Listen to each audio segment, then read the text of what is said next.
ரசூலுல்லாஹி ஸல்லல்லாஹு அலைஹி வஸல்லம் இடத்தில் ஒரு நபித்தோழர் கேட்கிறார், யா ரசூலல்லாஹ், ஒரு அமலை சொல்லுங்கள், அந்த அமல் என்னை சொர்க்கத்தில் அழைத்து செல்ல வேண்டும். லா தக்தப் வலக்கல் ஜன்னah, கோபப்படாதே, உனக்கு சொர்க்கம் உண்டு.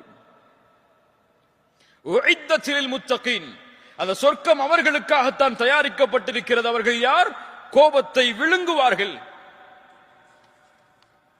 ரசூலுல்லாஹி ஸல்லல்லாஹு அலைஹி வஸல்லம் சொன்னார்கள், ரொம்ப அழகான ஹதீஸ், யார் ஒருவர் கோபத்தை கட்டுப்படுத்துகிறாரோ அதை வெளிப்படுத்துவதற்கு தகுதி இருந்தும், வெளிப்படுத்த முடியும் என்ற நிலைமை இருந்தும் யார் கோபத்தை கட்டுப்படுத்துகிறாரோ அல்லாஹ் ரப்புல் ஆலமீன் நாளை மறுமையில் படைப்புகளுக்கு முன்னால் அவரை அழைத்து சொல்லுவான், ஹூரிலின் பெண்ணில் எந்த பெண் உனக்கு தேவையோ எடுத்து செல் என்று.